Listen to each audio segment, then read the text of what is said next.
The Fulani's, they always had intention of conquering all the Yoruba land. And without Balogun Odenilo, they would have been ruling us the way they did in northern part of Nigeria. The Hausas were conquered. So when we now talk of Hausa Fulani, there's nothing like that. But because they were conquered by the Fulani's at that time, that's why the Fulani is now the Hema. Most of the places now you hear of Hema of Kano, you hear of Hema of Sokoto.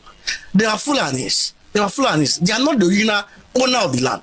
They try it in Yoruba land, but our forefathers, Balogun Odenilo, suppressed the insurrection of the Fulani at the Battle of Osogbo in 1840. But they captured the Ilorin Yoruba land. Yes, they captured it through deception. You see, they betray Afanja.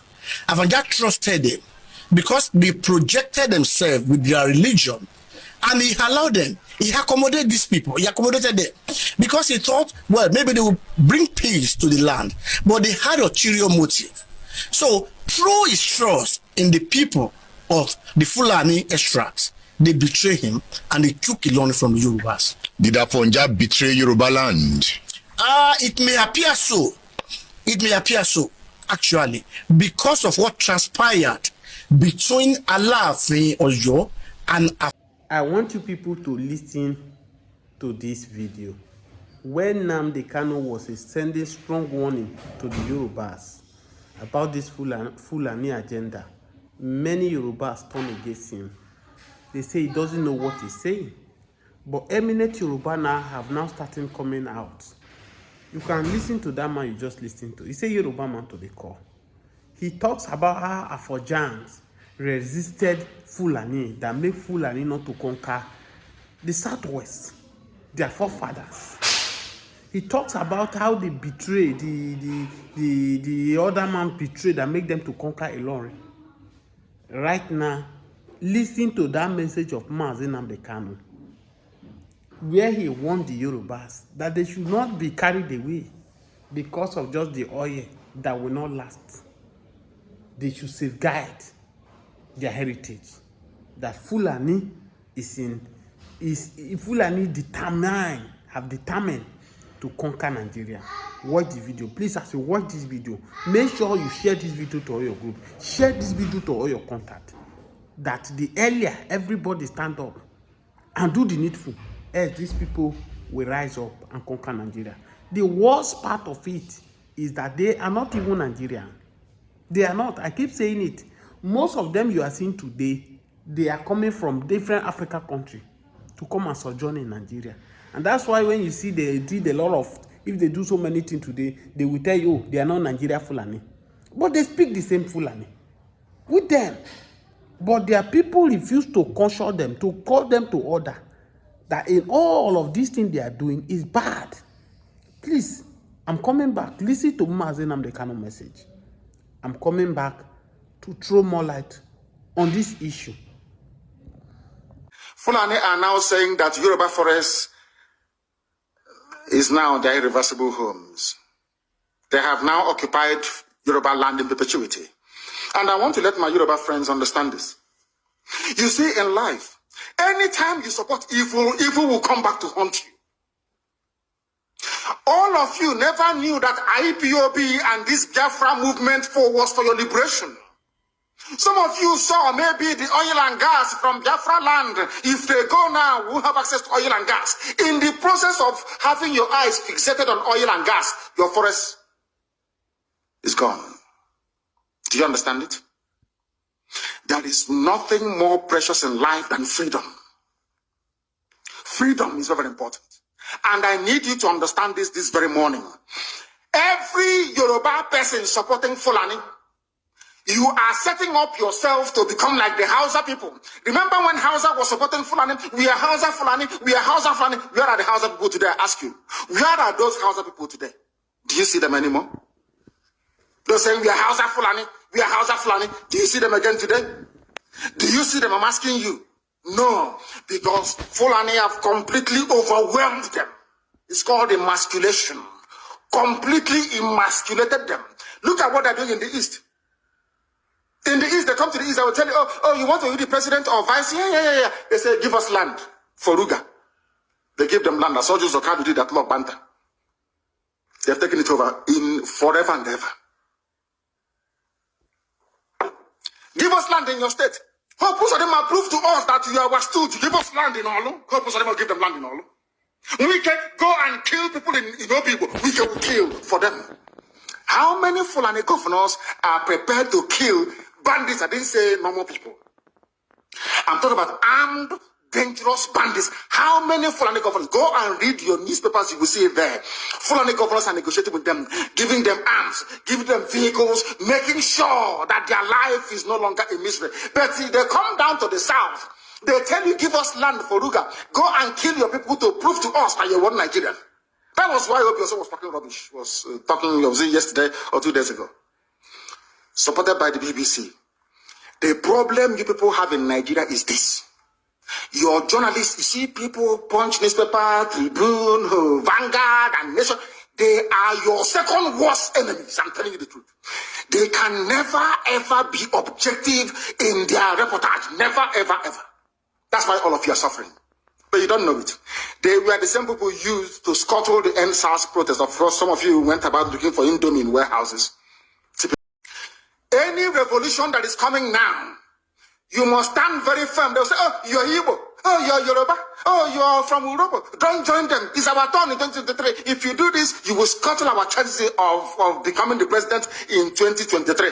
Ask yourself, all of them that have been president from time immemorial, what benefit has it brought to you as a human being?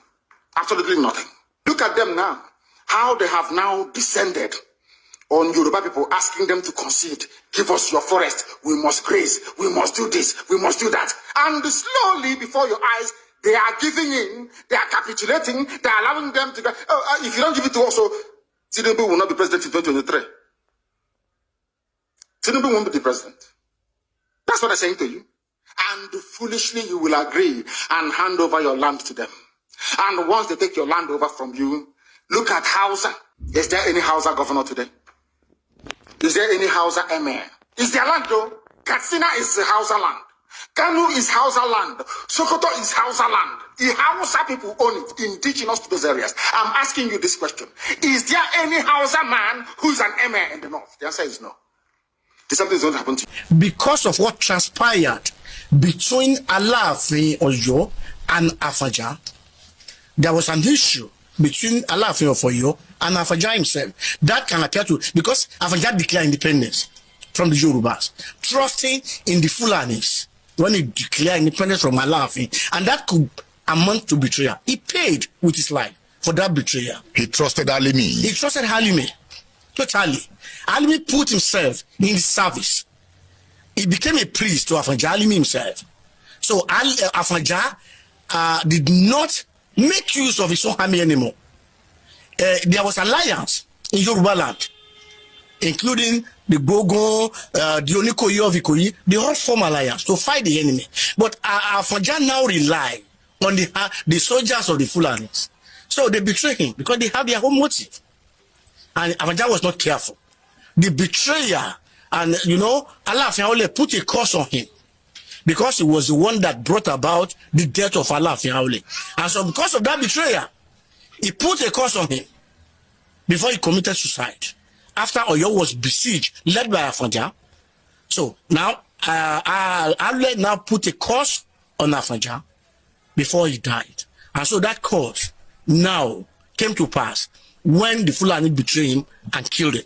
Now, we've always said Islamization Nigeria.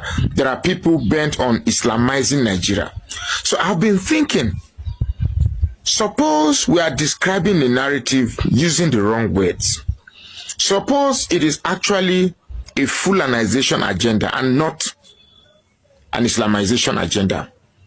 Islam to me is just like a peg. When you wash your clothes and you anticipate there's going to be wind, you use peg to hold your clothes on the line so that the winds does not take your clothes away. Suppose Islam is merely a peg that is aimed at holding you together so that the wind does not take your ideology away. You see, the most difficult thing to to re-educate is an ideology. Now, suppose we replace the idea or the apprehension that there are people that want to Islamize Nigeria to there are people that want to Fulanize Nigeria. And by Fulanizing is by redirecting the instrument of power to the hands of the Fulani'S. Now, let me take you to a small journey. Part of this journey I had described before. During Jonathan and Buhari, remember the infamous statement that the dogs and the baboons will be soaked in blood. And Jonathan, at that time, felt he was alone. Nobody wanted to hear from him because the Southwest media have already described him as a weak, drunkard, sheep, and all the negative narrative. I don't want to go back so that I don't elongate this video longer than it is necessary. But we all know, right? Okay.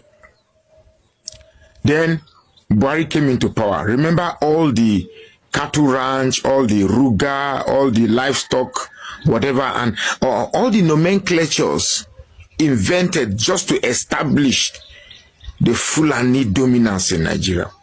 I will still not forget a particular video I saw. Keep saying it that the only reason they are holding Mazi Nnamdi Kanu for not to let him go is because Mazi Nnamdi Kanu have determined against all odds to expose the evil agenda of Fulani. Today, Nigeria is at this situation of insecurity is as a result of what these people are brought to us.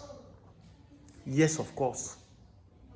These people, they were being imported by their people to Nigeria to cause mayhem.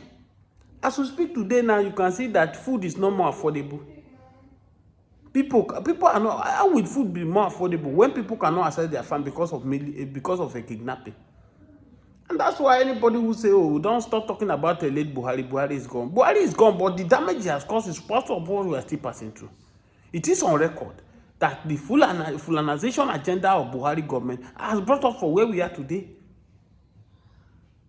That in every region now you see Fulani domination.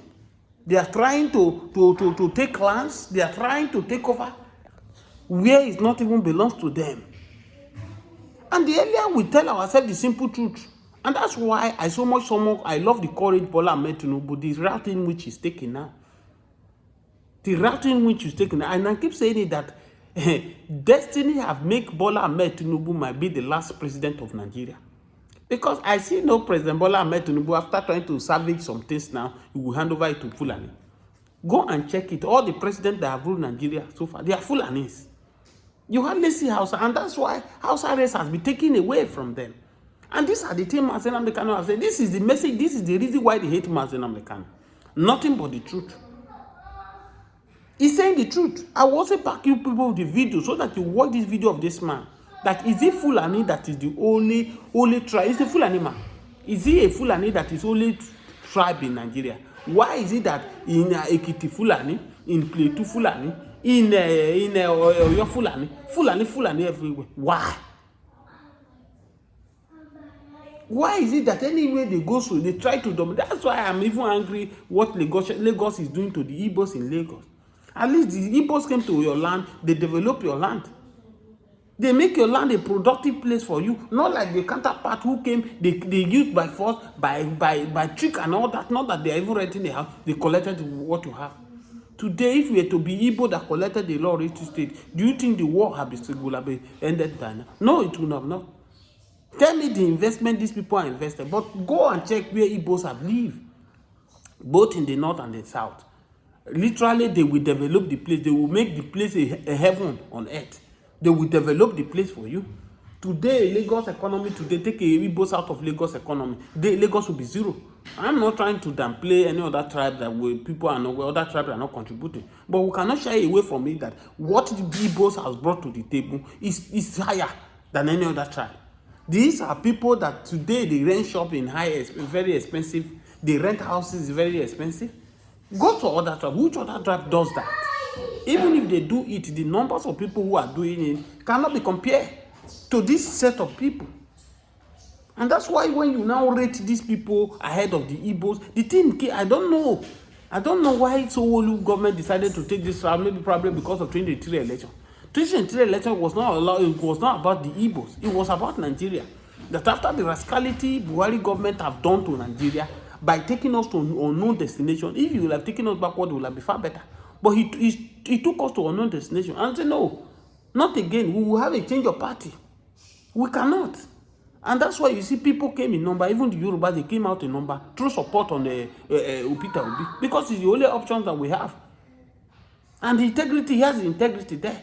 So it's not about the Igbos. I know the reason why Sanwo-Olu government decided it's all about destroying people's property, just without pity, without sympathy on people. No pain compensations. This is not the Lagos we know. You leave the enemy that everybody's supposed to face on and talk about. Today we hardly travel to our villages because of these Fulani intimidations. They kidnap. Well, when you watch this my video, you might be a Fulani or you might be Fulani. Is it only Fulani? Yes, of course, we know that there are some other elements from the environment who are joining these people, but these people are the major one who brought this issue in. Oh, shut up your mouth. You don't know history of Nigeria. Kidnapping has been existing before Fulani. Yes, of course. The kidnapping was Niger Delta was doing it before. They were not doing it the way these Fulani men are doing it. These Fulani people were doing it out of wickedness. When the Evans and the rest of them were kidnapping, they kidnap high-profile people. They don't kidnap anyhow. Somebody who have not eaten in the morning, you kidnap the person. At the end of the day, you do a video for the person to be begging, so that Nigeria will contribute money. If there's no money, you buy the person, you show this part out there. It wasn't like this before. What's because these people, many of them are not Nigeria. They don't even have sympathy. There is no love. The feeling is not there. They do all those things and they just got away. And they are now making the villagers to know that there's money in this thing. And that's why you can see the people are joining in number. And the government too are not helping matter. Look at the last one that happened in Edo State, where the girl who was kidnapped, they did a video demanding 20 million. They were announcing it that 20 million was paid to this bandit. Don't you think that these things now will ginger many more boys to go into the business that is a recruiting business? Who does that? Even if you decided to save that girl life by paying the money, must it be announced on social media that social money was paid to kidnapping? The government can pay this money to rescue this girl and still at the same time trace the group and end them life. Let everybody see it. This is not something like let the Senate to pass it to law. Any kidnapping they see, there's nothing like taking to court. They should end it, so that it will create fear in other people to see. This is what we need to do. Please, even as you continue watching this video of what this Fulani man has said, share this video, subscribe to this channel. I want you people to listen to this video. When Nnamdi Kanu was sending strong warning to the Yorubas about this Fulani agenda, many Yorubas turned against him. They say he doesn't know what he's saying. But eminent Yoruba now have now started coming out. You can listen to that man you just listened to. He's a Yoruba man to the core. He talks about how Afojans resisted Fulani, that made Fulani not to conquer the Southwest, their forefathers. He talks about how they betrayed, the other man betrayed and make them to conquer Ilorin. Right now, listen to that message of Mazi Nnamdi Kanu, where he warned the Yorubas that they should not be carried away because of just the oil that will not last. They should safeguard their heritage. That Fulani Fulani have determined to conquer Nigeria. Watch the video. Please, as you watch this video, make sure you share this video to all your group. Share this video to all your contact. That the earlier everybody stand up and do the needful, as these people will rise up and conquer Nigeria. The worst part of it is that they are not even Nigerian. They are not. I keep saying it. Most of them you are seeing today, they are coming from different African countries to come and sojourn in Nigeria. And that's why when you see they did a lot of if they do so many things today, they will tell you, oh, they are not Nigeria Fulani. But they speak the same Fulani with them. But their people refuse to caution them, to call them to order, that in all of these things they are doing is bad. Please, I'm coming back. Listen to Mazi Nnamdi Kanu message. I'm coming back to throw more light on this issue.